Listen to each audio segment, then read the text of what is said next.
তোমার ভেতরে একদিন আর একজনকে খুঁজছিলাম, তারপর আবার শুরু হলো আর একজনের ভেতর তোমাকে খোঁজা। চেনা রাস্তায় হাঁটতে ভালো লাগে না বলেই সাহস করে নতুন রাস্তা আবিষ্কার করি।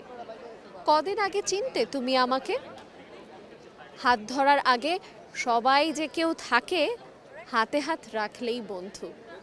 এত সুন্দর এই লাইনগুলোর জাদু যিনি তৈরি করেছেন, সেই ছন্দের জাদুকরের সামনেই আমি বসে আছি। আমার সামনে এই মুহূর্তে যিনি উপস্থিত আছেন, এই লাইনগুলো তারই লেখা। আমি যার সম্পর্কে কথা বলছি তার সঙ্গেই আমি কথা বলা শুরু করি, তারপরেই হয়তো আপনারা বুঝতে পারবেন আমি কার কথা বলছি। ভাইয়া কেমন আছেন? ভালো আছি। আপনারা কেমন আছেন? আমি বেশ ভালো আছি। আপনাকে পেয়ে, আপনার কবিতার লাইনগুলো পড়ে মনটা আসলে আরও বেশি ভালো হয়ে গেল। আমি বলার আগে দর্শককে আপনার কাছ থেকেই চাই, আপনি একটু দর্শকদেরকে বলে দেন আপনার এত সুন্দর লেখার পেছনে অনুপ্রেরণাটা ঠিক আপনার কোত্থেকে এলো?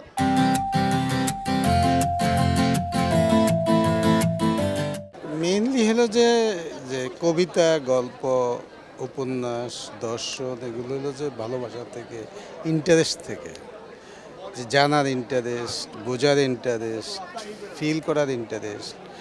এই ইন্টারেস্ট যাদের থাকে তাদেরই লিখতে ভাল লাগে, পড়তে ভাল লাগে, এবং এই আনন্দটা এমনই একটা আনন্দ যে আনন্দ পৃথিবীর কোনো কিছুর বিনিময়ে পাওয়া যায় না।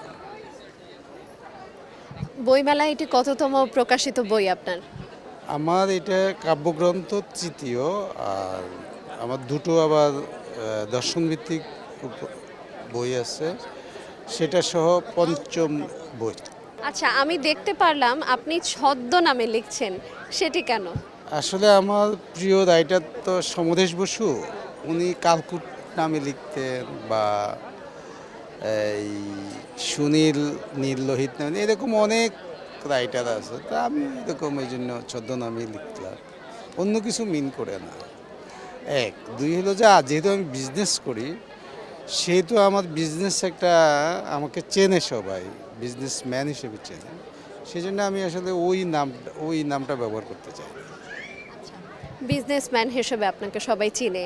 এখন আপনি এত সুন্দর কবিতা লিখছেন, আপনার লেখার পেছনের গল্পটা তো জানতে পারলাম।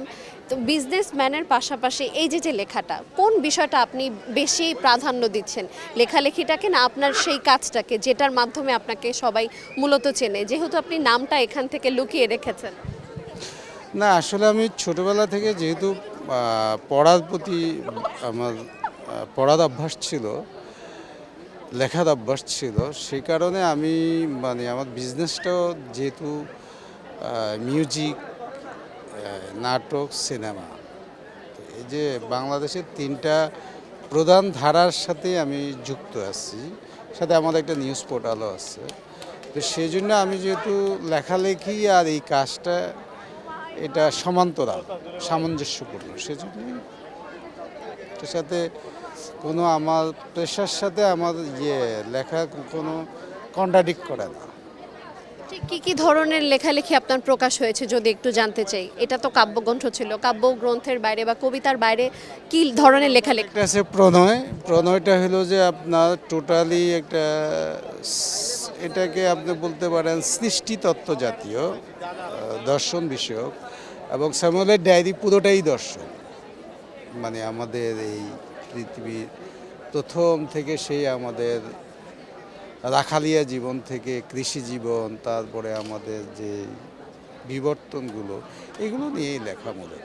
আপনি ঠিক কোন বইটি প্রথম উপহার হিসেবে পেয়েছেন এবং সেটি আপনাকে কে দিয়েছে?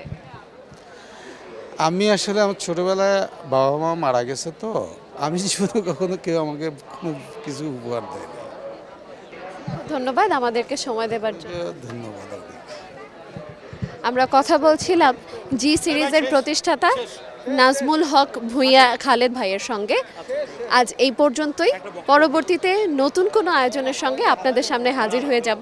ততক্ষণ পর্যন্ত সুস্থ থাকুন, ভালো থাকুন, সঙ্গে থাকুন সময়ের।